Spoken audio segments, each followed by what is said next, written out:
Big boss ಅಲ್ಲಿ ಗಿಲ್ಲಿ ಹವಾ ಹೆಚ್ಚಾಗ್ತಾ ಇದ್ದಂತೆ ಗಿಲ್ಲಿ ಇನ್ಸ್ಟಾಗ್ರಾಮ್ ಫಾಲೋವರ್ಸ್ ಕೂಡ ಹಾಗೆ ಹೆಚ್ಚಾಗ್ತಾನೆ ಹೋಗ್ತಾ ಇದ್ರು. ಇನ್ನು ಅದರಂತೆಯೇ ಗಿಲ್ಲಿ ಇನ್ಸ್ಟಾ ಫಾಲೋವರ್ಸ್ ಸಂಖ್ಯೆ ಇದೀಗ 2 ಮಿಲಿಯನ್. ಗಿಲ್ಲಿ ಅಂದ್ಕೊಂಡಿದ್ದು 10 ಲಕ್ಷ, ಸಿಕ್ಕಿದ್ದು ಮಾತ್ರ 20 ಲಕ್ಷ. ಅಂದುಕೊಂಡಿದ್ದಕ್ಕಿಂತ ಡಬಲ್ ಸಂಪಾದಿಸಿದ ಗಿಲ್ಲಿ ನಟ. ಗಿಲ್ಲಿ ಬದುಕನ್ನೇ ಬದಲಿಸಿದ Bigg Boss show.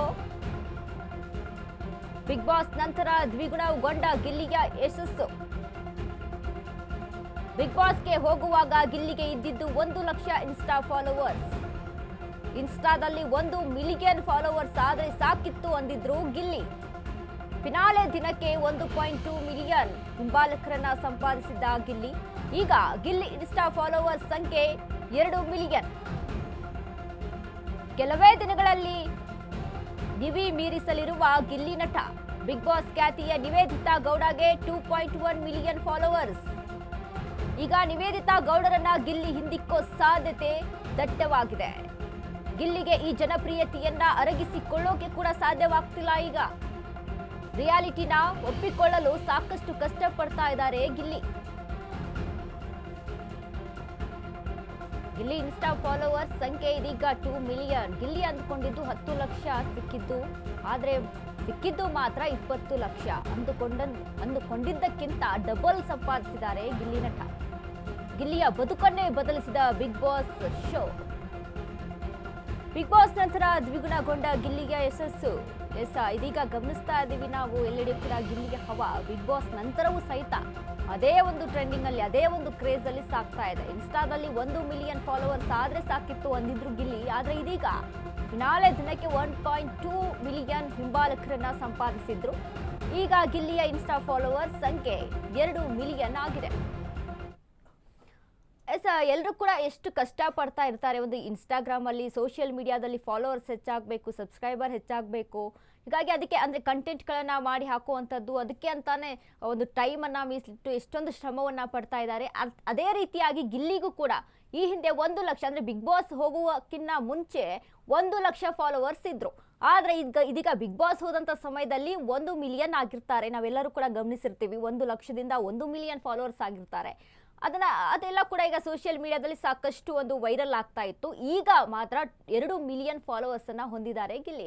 Bigg boss ಇಂದ ಆಚೆ ಬಂದ ಮೇಲೂ ಸಹಿತ ಅಷ್ಟೇ ಕ್ರೇಜ್ ಹೆಚ್ಚಾಗ್ತಾ ಇದೆ ಗಿಲ್ಲಿಯ ಓಡಾಟಗಳು. ಗಿಲ್ಲಿ ಕೆಲವರನ್ನ ಭೇಟಿ ಮಾಡುವಂಥದ್ದಾಗಿರ್ಬೋದು. CM ಅವ್ರನ್ನ ಸಹಿತ ಭೇಟಿ ಮಾಡಿದ್ರು, ಶಿವಣ್ಣ ಅವ್ರನ್ನ ಸಹಿತ ಭೇಟಿ ಮಾಡಿದ್ರು, ಇನ್ನು ಹಲವಾರು ಗಣ್ಯ ವ್ಯಕ್ತಿಗಳನ್ನ ಅಲ್ಲಿ ಭೇಟಿ ಮಾಡಿದ್ರು. ಅದಾದ ಬಳಿಕ ಈಗ ಶರವಣ ಅವರು ಸಹಿತ ಅವರ ಗೋಲ್ಡ್ ಶಾಪ್ಗೆ ಕರೆಸಿ ಅಲ್ಲಿ ಕೂಡ ಒಂದು ಟೇಪ್ ಕಟ್ಟಿಂಗ್ ಆಗಿರ್ಬೋದು, ಹೀಗೆ ಅಲ್ಲಿಯ ಸೆಲೆಬ್ರೇಷನ್ ಅಲ್ಲೂ ಕೂಡ ಭಾಗವಹಿಸಿದ್ರು. ಇನ್ನು ಒಂದು ಸೋಷಿಯಲ್ ಮೀಡಿಯಾ ಇನ್ಸ್ಟಾಗ್ರಾಮ್ ಓಪನ್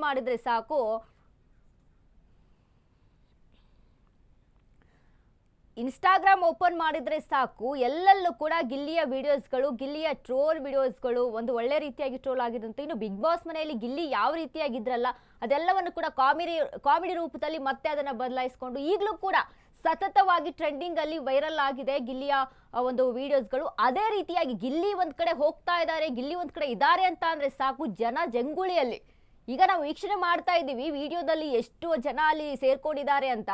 ಹಾಗೆ ಒಂದು ಲಕ್ಷಾಂತರ ಜನರು ಅಲ್ಲಿ ಗಿಲ್ಲಿ ಬರ್ತಾ ಇದ್ದಾರೆ ಅಂತ ಅಂದ ತಕ್ಷಣ ಸಾಕು, ಲಕ್ಷಾಂತರ ಜನರು ಸೇರ್ತಾರೆ. ಅಂದ್ರೆ ಅಷ್ಟು ಜನರನ್ನ ಸಂಪಾದನೆ ಮಾಡಿದ್ದಾನೆ ಗಿಲ್ಲಿ ನಟ.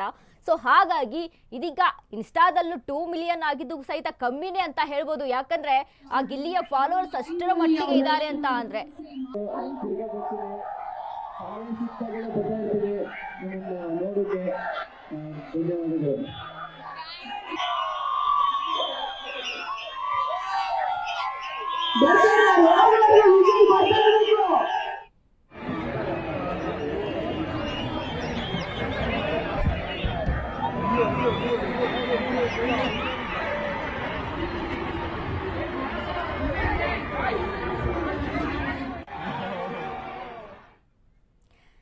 ಈ ಬಗ್ಗೆ ಹೆಚ್ಚಿನದಾಗಿ ಮಾತನಾಡೋದಕ್ಕೆ ನಮ್ಮ ಜೊತೆ ಡೆಸ್ಕ್ ಇಂದ ಲೈವ್ ಅಲ್ಲಿ ಜಾಯ್ನ್ ಆಗಿದ್ದಾರೆ ರವಿ. ರವಿ, ಇದೀಗ ಗಿಲ್ಲಿಯ ಫ್ಯಾನ್ಸ್ ಫಾಲೋವರ್ಸ್ ನಾವು ನೋಡ್ತಾ ಇದ್ರೆ ಒಂದು ಇನ್ಸ್ಟಾಗ್ರಾಮ್ ಅಲ್ಲಿ ಇದೀಗ ಸದ್ಯಕ್ಕೆ 2 ಮಿಲಿಯನ್ ಅನ್ನ ಪಡೆದುಕೊಂಡಿದ್ದಾರೆ ಫಾಲೋವರ್ಸ್ ಗಳನ್ನ. ಅಂದ್ರೆ ಅಷ್ಟೇ ರೀತಿಯಾಗಿ ಅವರ ವೋಟ್ಗಳು ಬಂದಿದ್ದು ಸಹಿತ 46 ಕೋಟಿ, ಅಂದ್ರೆ 46ರಿಂದ 50 ಕೋಟಿಯವರೆಗೆ ಅಲ್ಲಿ ವೋಟ್ಸ್ಗಳು ಬರುತ್ತೆ. ಸೊ ಗಿಲ್ಲಿಯ ಫ್ಯಾನ್ಸ್ ಫಾಲೋವಿಂಗ್ ಅಷ್ಟರ ಮಟ್ಟಿಗೆ ಇದೆ ಅಲ್ವಾ, ಕ್ರೇಜ್ ಕೂಡ? ಎಸ್ ವನಿತಾ, ಯಾಕಂತಂದರೆ ಬಿಗ್ ಬಾಸ್ ಏನು ಸೀಸನ್ 12 ಏನು ಅಂತಂದಿದೆ, ಸಾಕಷ್ಟು ರೀತಿಯಾಗಿ ನಿರೀಕ್ಷೆಯನ್ನು ಹುಟ್ಟಾಕಿದ್ದಂತಹ ಒಂದು ಬಿಗ್ ಬಾಸ್ ಈ ಸರಿಯ ಒಂದು ಅವತರಣಿಕೆ ಅಂತಲೇ ಹೇಳಬಹುದು. ಯಾಕಂತಂದರೆ ಇನ್ನೊಂದು ಮುಖ್ಯವಾಗಿ ಇಲ್ಲಿ ಗಮನವಂತಾದರೆ ಬಿಗ್ ಬಾಸ್ ಅನ್ನುವಂಥದ್ದು ಏನಿದೆ, ಎಲ್ಲೋ ಒಂದು ಕಡೆ ವರವಾದರೆ ಇನ್ನೊಂದು ಕಡೆ ಶಾಪ ಕೂಡ ಆಗಿರುವಂಥದ್ದನ್ನು ನಾವು ಕಾಣ್ತಾ ಇದ್ದೀವಿ. ಯಾಕಂದರೆ ಎಷ್ಟೋ ಸೆಲೆಬ್ರಿಟಿಗಳಾಗಿರಬಹುದು ಬಿಗ್ ಬಾಸ್ ಬಂದ ನಂತರದಲ್ಲಿ ಕೂಡ ಎಲ್ಲೊಂದು ಕಡೆ ಅವಕಾಶ ವಂಚಿತರಾಗಿ, ಅವಕಾಶಗಳಿಲ್ಲದೆ ಸಾಕಷ್ಟು ರೀತಿಗಳನ್ನು ತೊಂದರೆಯನ್ನು ಮಾಡಿಕೊಂಡಿರುವಂಥದ್ದನ್ನು ನಾವು ಬಿಗ್ ಬಾಸಲ್ಲಿ ನೋಡಿರುವಂಥದ್ದು. ಬಟ್ ಎಲ್ಲೋ ಒಂದು ಕಡೆ ಗಿಲ್ಲಿಯವರ ವಿಚಾರವನ್ನು ನೋಡುವಂಥದ್ದಾದರೆ, ಸೊ ಯಾಕಂದರೆ ಗಿಲ್ಲಿಯವರ ಒಂದು ಹವಾ ಏನಿರಬಹುದು, ಯಾಕಂದರೆ ಬಿಗ್ ಬಾಸಲ್ಲಿ ಇದ್ದಾಗಿರ್ಬೋದು, ಹೊರಗಡೆ ಬಂದಂಥ ದಿನಗಳಿರ್ಬೋದು. ಯಾಕಂದರೆ ಬಿಗ್ ಬಾಸ್ ಒಳಗಡೆ ಇದ್ದಾಗಲೇ ಕೂಡ ಸಾಕಷ್ಟು ರೀತಿಯಾಗಿ ಅವರ ಅಭಿಮಾನಿಗಳು ಕೂಡ ಉಟ್ಕೊಂಡಿದ್ರು. ಬಟ್ ಸೋಷಿಯಲ್ ಮೀಡಿಯಾದಲ್ಲಿ ಎಲ್ಲ ಒಂದು ಕಡೆ ಸೋಷಿಯಲ್ ಮೀಡಿಯಾ ಪ್ರತಿಯೊಂದು ಪೇಜ್ಗಳನ್ನು ಓಪನ್ ಮಾಡಿದಾಗ ಗಿಲ್ಲಿಯವರ ಒಂದು ವೈರಲ್ ಏನು ಮಾತುಗಳಾಗಿರ್ಬೋದು, ಅವರು ಅಲ್ಲಿ ಬಿಗ್ ಬಾಸ್ ಒಳಗಡೆ ಇದ್ದಂತಹ ವೀಡಿಯೋಗಳಾಗಿರ್ಬೋದು, ಸಾಕಷ್ಟು ಸಂಚಲನ ಕೂಡ ಮೂಡಿಸಿತ್ತು. ಬಟ್ ಎಲ್ಲೊಂದು ಕಡೆ ಒಂದು ಸೆಲೆಬ್ರಿಟಿಗಳು ಈ ಸೋಷಿಯಲ್ ಮೀಡಿಯಾಗಳಲ್ಲಿ ಇನ್ಸ್ಟಾಗ್ರಾಮ್ ಇರ್ಬೋದು, ಟ್ವಿಟರ್ ಇರಬಹುದು, ಹೀಗೆ ಸಾಕಷ್ಟು ತಮ್ಮ ಏನು ಫಾಲೋವರ್ಸನ್ನು ಹೊಂದ್ಕೋಬೇಕಾದ್ರೆ ಸಾಕಷ್ಟು ಶ್ರಮವನ್ನು ಪಡಬೇಕಾಗುತ್ತೆ. ಬಟ್ ಎಲ್ಲೊಂದು ಕಡೆ ಗಿಲ್ಲಿಯ ಒಂದು ವಿಚಾರದಲ್ಲಿ ನೋಡುವಂಥದ್ದಾದರೆ, ಯಾಕಂದ್ರೆ 47 ಕೋಟಿಗೂ ಅಧಿಕವಾಗಿ ಓಟನ್ನು ಪಡೆದುಕೊಂಡು ಬಿಗ್ ಬಾಸ್ ಏನು ಈ ಸೀಸನ್ 12 ಗೆದ್ದಿದ್ರು ಅಂತದನ್ನು ನಾವು ನೋಡ್ತಾ ಇದ್ದೀವಿ. ಬಂದ ನಂತರದಲ್ಲಿ ಯಾವುದೇ ಅವರು ವೇದಿಕೆಗಳಿಗೆ ಹೋದರೂ ಕೂಡ ಸಾಕಷ್ಟು ಅಭಿಮಾನಿಗಳು ಮುತ್ಕೊಳ್ಳುವಂಥದ್ದು ಇರಬಹುದು ಅವ್ರಿಗೆ. ಯಾಕಂದರೆ ಮುಂದೆ ಯಾವ ರೀತಿ ಆಗಬೇಕು, ಯಾವ ರೀತಿಯಾಗಿ ಅವ್ರ ಜೀವನವನ್ನು ಕಟ್ಕೋಬೇಕು ಅನ್ನೋ ಒಂದು ಎಲ್ಲೊಂದು ಕಡೆ ಗಿಲ್ಲಿಯವರು ಕೂಡ ಹೇಳಿದರು, ನನ್ನೊಂಥರ ಮೈಂಡ್ ಬ್ಲ್ಯಾಂಕ್ ಆಗಿಬಿಟ್ಟಿದೆ, ಮುಂದೆ ಏನು ಮಾಡಬೇಕು ಅನ್ನೋದನ್ನು ಯೋಚನೆ ಮಾಡ್ತಾಯಿದ್ದೀನಿ ಅಂತ ಅನ್ನೋ ನಿಟ್ಟಿನಲ್ಲಿ ಕೂಡ ಕೆಲವೊಂದಿಷ್ಟು ಮಾತುಗಳನ್ನ ಆಡಿದರು. ಬಟ್ ತದನಂತರ ಬಂದ ನಂತರದಲ್ಲಿ ಕೂಡ ಶಿವಣ್ಣ ಅವರು ಭೇಟಿ ಮಾಡಿದರು. ಅದಾದಮೇಲೆ CM ಸಿದ್ದರಾಮಯ್ಯ ಸಾಹೇಬ್ರನ್ನ ಮೀಟ್ ಮಾಡಿ ಕೂಡ ಸಾಕಷ್ಟು ವಿಚಾರಗಳ ಬಗ್ಗೆ ಮಾತನಾಡಿದರು. ತದನಂತರದಲ್ಲಿ ಎಲ್ಲೊಂದು ಕಡೆ ಕಿಚ್ಚ ಸುದೀಪ್ ಅವರು ಕೂಡ ಕೆಲವೊಂದಿಷ್ಟು ಮಾತುಗಳನ್ನ ಹೇಳಿದರು. ಯಾಕಂದರೆ ಕಿಚ್ಚ ಸುದೀಪ್ ಅವರು ಬಿಗ್ ಬಾಸ್ ಅಂತ ವೇದಿಕೆ ಮೇಲೆ ಯಾರೇ ಗೆದ್ದರೂ ಕೂಡ ಕೆಲವೊಂದಿಷ್ಟು ವಿಚಾರಗಳನ್ನು ಅವರಿಗೆ ಸೂಕ್ಷ್ಮವಾಗಿ ಹೇಳುವಂತಹ ಒಂದು ಏನು 12 ಸೀಸನ್ವರೆಗೂ ಹೇಳ್ಕೊಂಡು ಬಂದಿದ್ದಾರೆ. ಬಟ್ ಎಲ್ಲ ಒಂದು ಕಡೆ ಗಿಲ್ಲಿಯವರು ಕೂಡ ಒಂದಿಷ್ಟು ಕಿವಿ ಮಾತುಗಳನ್ನು ಹೇಳಿದರು ಅಂತಲೇ ಹೇಳ್ಬೋದು. ಯಾಕಂದರೆ ಜೀವನ, ಯಾಕಂದರೆ ಸೆಲೆಬ್ರಿಟಿ ಆದ ನಂತರದಲ್ಲಿ ಅವರು ಉಳಿಸ್ಕೊಳ್ಳುವಂಥದ್ದು ಇರ್ಬೋದು, ಅವರು ಮುಂದೆ ನಡೆಯುವಂಥದ್ದು ಇರಬಹುದು, ಎಲ್ಲವೂ ಕೂಡ ಒಂದು ರೀತಿಯ ಒಳ್ಳೆಯದಾಗಲಿ ಅನ್ನೋ ಒಂದು ನಿಟ್ಟಿನಲ್ಲಿ ಕೂಡ ಹೇಳಿದರು. ಬಟ್ ಏನು ಈ ಸೋಷಿಯಲ್ ಮೀಡಿಯಾಗಳಲ್ಲಿ ಈ ಫಾಲೋವರ್ಸ್ ಅನ್ನುವಂಥ ಒಂದು ವಿಚಾರ ಇರಬಹುದು. ಯಾಕಂದರೆ ನಿವೇದಿತಾ ಗೌಡ ಅವರು ಕೂಡ ಬಿಗ್ ಬಾಸ್ ಬಂದ ನಂತರದಲ್ಲಿ ಕೂಡ ಅವರು ಈ ಥರದ್ದು ಒಂದು ಅಂದರೆ ಬಂದ ನಂತರ ಸಾಕಷ್ಟು ವರ್ಷಗಳ ನಂತರದಲ್ಲಿ 2.1 ಮಿಲಿಯನ್ ರೀತಿಗೆ ಅವರು ಫಾಲೋವರ್ಸ್ನ ಪಡ್ಕೊಂಡಿದ್ದು. ತದನಂತರದಲ್ಲಿ ಗಿಲ್ಲಿ, ಯಾಕಂದರೆ ಬಿಗ್ ಬಾಸ್ ಹೊರಗಡೆ ಬರೋ ಮುಂಚಿತವಾಗಲೇ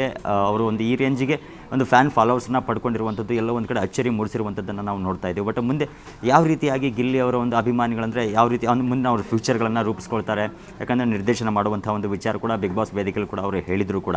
ಯಾಕಂದರೆ ಸಾಕಷ್ಟು ಅವರ ನಟನೆಯ ಜೊತೆಗೆ ಅವರು ನಿರ್ದೇಶನದ ಕಡೆ ಒಲವು ಇರೋದ್ರಿಂದ ಎಲ್ಲೋ ಒಂದು ಕಡೆ ನಿರ್ದೇಶನದತ್ತ ಸಾಕ್ತಾರಾ ಅಥವಾ ನಟನೆಯತ್ತ ಸಾಕ್ತಾರಾ. ಯಾಕಂದರೆ ಡೆವಿಲ್ ಸಿನಿಮಾದಲ್ಲಿ ಒಂದು ಚಿಕ್ಕ ಪಾತ್ರದ ಮೂಲಕ ಕೂಡ ಕಾಣಿಸ್ಕೊಂಡಿದ್ರು. ತದನಂತರದಲ್ಲಿ ಕೆಲವೊಂದಿಷ್ಟು ಸಿನಿಮಾಗಳ ಪ್ಲಾನನ್ನು ಇಟ್ಕೊಂಡಿದ್ರು. ಬಟ್ ಸಾಕಷ್ಟು ಆಫರ್ಗಳು ಕೂಡ ಬರ್ತಾ ಇದೆ. ಯಾಕಂದರೆ ಯೋಗರಾಜ್ ಭಟ್ ಅವರು ಕೂಡ ಒಂದು ಸಿನಿಮಾ ಮಾಡುವಂಥ ಒಂದು ಪ್ಲಾನ್ ಇದೆ ಅಂತಲೇ ಹೇಳ್ಬಹುದು. ಸೊ ಅದು ಕೂಡ ಎಲ್ಲ ಒಂದು ಕಡೆ ಹೊರಗಡೆ ಬರುವಂತಹ ಒಂದು ಸಾಧ್ಯತೆ ಇರ್ಬೋದು. ಬಟ್ ಮುಂದಿನ ದಿನಗಳಲ್ಲಿ ಏನು ಮಿಲಿಯನ್ಸ್ ಏನು 2 ಮಿಲಿಯನ್ಸ್ಗಳನ್ನು ಇಟ್ಕೊಂಡು ಗಿಲ್ಲಿ ಅವರು ಫ್ಯಾನ್ಸ್ಗಳನ್ನು ಫಾಲೋವರ್ಸ್ ಪಡ್ಕೊಂಡಿದ್ದಾರೆ. ಬಟ್ ಅದನ್ನು ಅವ್ರು ಬಳಸ್ಕೊಂಡು ಮುಂದೆ ಯಾವ ರೀತಿಯಾಗಿ ಅವರು ಸಿನಿಮಾಗಳಲ್ಲಿ ಇರ್ಬೋದು ಮತ್ತು ವೈಯಕ್ತಿಕವಾಗಿರ್ಬೋದು ಅವರ ಯಾವ ರೀತಿ ರೂಪಿಸ್ಕೊತಾರೆ ಅಂತ ಕಾದು ನೋಡಬೇಕಾಗಿದೆ ವನಿತಾ. ಸರ್, ಅವಿ ಏನಂತ ಅಂದರೆ ಸುದೀಪ್ ಸರ್ ಸಹಿತ ಒಂದು ಮಾತನ್ನು ಹೇಳ್ತಾರೆ ಗಿಲ್ಲಿಗೆ, ಈಗ ಒಂದು ಲೆಕ್ಕ ಇನ್ನು ಮುಂದೆ ಒಂದು ಲೆಕ್ಕ ಅಂತ, ಇಷ್ಟವರೆಗೂ ನಡೆದಿದ್ದು ಒಂದು ಇನ್ನು ಮುಂದೆ ನಡೆಯೋದು ಒಂದು ಅಂತ ಒಂದು ಲೆಟರ್ ಮುಖಾಂತರ ಬಿಗ್ ಬಾಸ್ ಮನೆಯಲ್ಲಿರುವಂಥ ಸಂದರ್ಭದಲ್ಲಿ. ಇನ್ನು ಪ್ರೇಮ್ ಅವರು ಸಹಿತ ಬಿಗ್ ಬಾಸ್ ಡೈರೆಕ್ಟರ್ ಪ್ರೇಮ್ ಅವರು ಸಹಿತ ಬಿಗ್ ಬಾಸ್ ಮನೆಯಲ್ಲಿ ಹೋದಂಥ ಸಂದರ್ಭದಲ್ಲಿ ಬಿಗ್ ಬಾಸ್ ಮುಗಿದ ಮೇಲೆ ಬಂದು ಮೀಟ್ ಆಗು ಮಗ ಅನ್ನುವಂಥ ಮಾತನ್ನು ಸಹಿತ ಹೇಳ್ತಾರೆ. ಅಂದರೆ ಗಿಲ್ಲಿಯ ಒಂದು ಆ ಒಂದು ಜನಪ್ರಿಯತೆ ಏನಿದೆ, ಜನರನ್ನ ಏನು ಸಂಪಾದಿಸಿದ್ದಾರೆ, ಅದು ತುಂಬ ಒಂದು ದೊಡ್ಡ ಮಟ್ಟಿಗೆ ಇನ್ನು ತೆಗೆದುಕೊಂಡು ಹೋಗುವಂಥ ಚಾನ್ಸಸ್ಗಳು ಹೆಚ್ಚಾಗಿದೆ ಅಲ್ವಾ ರವಿ?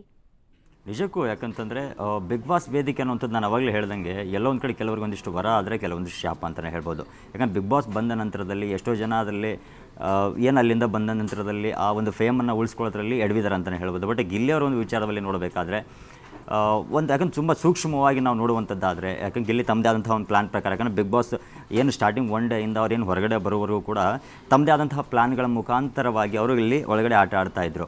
ಬಟ್ ಅದೇ ನಿಟ್ಟಿನಲ್ಲಿ ಹೊರಗಡೆ ಬಂದ ನಂತರದಲ್ಲೂ ಕೂಡ ತಮ್ಮ ಜೀವನವನ್ನು ತಾವು ರೂಪಿಸ್ಕೊಳ್ಳುವಂಥದ್ದು. ಯಾಕಂದರೆ ಎಷ್ಟೋ ಜನ ಡೈರೆಕ್ಟರ್ಗಳು ಕೂಡ ಅವ್ರನ್ನ ಇವಾಗ ಸಂಪರ್ಕ ಮಾಡ್ತಾ ಇರುವಂಥದ್ದು. ಆಮೇಲೆ ಕೆಲವೊಂದಿಷ್ಟೆಲ್ಲ ಬ್ರ್ಯಾಂಡ್ಗಳಿಗೆ ಅಂಬಾಸಿಡರ್ಗಳಾಗಿರ್ಬೋದು, ಕೆಲವೊಂದಿಷ್ಟು ವಿಚಾರಗಳಿರ್ಬೋದು. ಯಾಕಂದರೆ ಅವ್ರದ್ದೇ ಆದಂತಹ ಒಂದು ಟ್ಯಾಲೆಂಟ್, ಯಾಕಂದರೆ ಬರವಣಿಗೆ ಅನ್ನುವಂಥದ್ದು ಅವ್ರಿಗೆ ಕರಗತವಾಗಿ ಬಂದಿರುವಂಥದ್ದನ್ನು ನಾವು ನೋಡ್ತಾ ಇದ್ದೀವಿ. ಬಟ್ ಯಾಕಂದರೆ ಪ್ರೇಮ್ ಅವರು ಕೂಡ ಹೇಳಿದರು, ಯಾಕಂದರೆ ಸುದೀಪ್ ಅವರು ಕೂಡ ಸಾಕಷ್ಟು ವಿಚಾರಗಳಲ್ಲಿ ವೇದಿಕೆಗಳಲ್ಲೂ ಕೂಡ ಕೆಲವೊಂದಿಷ್ಟು ಮಾತುಗಳನ್ನು ಹೇಳ್ತಾನೆ ಇರ್ತಾರೆ. ಬಟ್ ಬಿಗ್ ಬಾಸ್ ಬಂದ ನಂತರದಲ್ಲಿ ಗಿಲ್ಲಿಗೂ ಕೂಡ, ಯಾಕಂದರೆ ಬಿಗ್ ಬಾಸ್ ಇದ್ದಾಗ ಒಂದು ಲೆಕ್ಕ ಆಗಿರುತ್ತೆ, ಬಂದ ನಂತರದಲ್ಲಿ ಅವ್ರ ಜೀವನವನ್ನು ರೂಪಿಸ್ಕೊಳ್ಳುವಂಥದ್ದು ಅವ್ರಿಗೆ ಬಿಟ್ಟಿರುತ್ತೆ. ಬಟ್ ಅದನ್ನು ಯಾವ ರೀತಿ ಸೂಕ್ಷ್ಮವಾಗಿ ನೀನು ಬಳಸ್ಕೋತೀಯ, ಆ ರೇಂಜಿಗೆ ನೀವು ಮುಂದೆ ದೊಡ್ಡ ಮಟ್ಟಕ್ಕೆ ಹೋಗ್ತೀಯ ಅನ್ನೋ ಒಂದು ನಿಟ್ಟಲ್ಲಿ ಕೂಡ ಒಂದು ಕೆಲವೊಂದಿಷ್ಟು ಮಾತುಗಳನ್ನ ಆಡಿದರು. ಬಟ್ ಎಲ್ಲ ಒಂದು ಕಡೆ ಗಿಲ್ಲಿಯನ್ನು ನೋಡ್ತಾ ಇದ್ದಾರೆ. ಯಾಕಂದರೆ ಅವ್ರ ಪ್ರೀ ಪ್ಲಾನ್ಗಳೇನಿದೆ, ಅವ್ರು ಬಂದಂಥ ಹಾದಿ ಇರಬಹುದು, ಅವ್ರು ಮಾಡಿದಂಥ ಒಂದು ಕೆಲವೊಂದಿಷ್ಟು ವೆಬ್ ಸೀರೀಸ್ ಸರಣಿಗಳಿರ್ಬೋದು, ಅವ್ರದ್ದೇ ಆದಂಥ ಒಂದು ಐಡಿಯಾಲಜಿ ಇಟ್ಕೊಂಡು ಇಂಡಸ್ಟ್ರಿಗೆ ಬಂದಿದ್ದಾರೆ. ಬಟ್ ಅದೇ ನಿಟ್ಟಿನಲ್ಲಿ ಕೂಡ ಬಿಗ್ ಬಾಸ್ ಕೂಡ ಗೆದ್ದಿದ್ದಾರೆ. ಮುಂದೆ ಕೂಡ ಅವರ ಫ್ಯೂಚರನ್ನು ಕೂಡ ತಮ್ಮದೇ ಆದಂಥ ಒಂದು ಪ್ಲಾನ್ ಪ್ರಕಾರ ಹೋದರೆ ಎಲ್ಲ ಒಂದು ಕಡೆ ಅವರ ಒಂದು ದೊಡ್ಡ ಮಟ್ಟಕ್ಕೆ ಹೋಗುವಂತಹ ಸಾಧ್ಯತೆ ಇದೆ ಅಂತ ಹೇಳ್ಬೋದು ವನಿತಾ. ಥ್ಯಾಂಕ್ ಯು ರವಿ ನಿಮ್ಮೆಲ್ಲ ಮಾಹಿತಿಗೆ. ಇದೀಗ ಗಿಲ್ಲಿಗೆ ಹವಾ ಎಷ್ಟರ ಮಟ್ಟಿಗೆ ಅಲ್ಲಿ ಜನಪ್ರಿಯತೆಯನ್ನು ಪಡೆದುಕೊಂಡಿದೆ, ಜನ ಎಷ್ಟರ ಮಟ್ಟಿಗೆ ಅವನನ್ನು ಒಪ್ಕೊಂಡಿದ್ದಾರೆ, ಇನ್ನು ಬಿಗ್ ಬಾಸ್ ಇಂದ ಬಂದಂಥ ಕಂಟೆಸ್ಟೆಂಟ್ ಅಲ್ಲಿ ಮೊದಲ ಬಾರಿಗೆ ಇಷ್ಟರ ಮಟ್ಟಿಗೆ ಒಂದು ಕ್ರೌಡು, ಇನ್ನು ಒಂದಿಷ್ಟು ಬಾಡಿ ಗಾರ್ಡ್ಸ್ಗಳನ್ನ ಇಟ್ಕೊಂಡು ಪೊಲೀಸ್ ಸೆಕ್ಯೂರಿಟಿ ಮೇಲೆ ಇಷ್ಟು ಓಡಾಡಿದಂಥ ಪ್ರಥಮ ವ್ಯಕ್ತಿ ಅಂತ ಅಂದರೆ ಅದು ಗಿಲ್ಲಿ ಮಾತ್ರ. ಹೀಗಾಗಿ ಒಂದು ಹಿಸ್ಟ್ರಿಯನ್ನೇ ಕ್ರಿಯೇಟ್ ಮಾಡಿದ್ದಾರೆ ಅಂತ ಹೇಳ್ಬೋದು.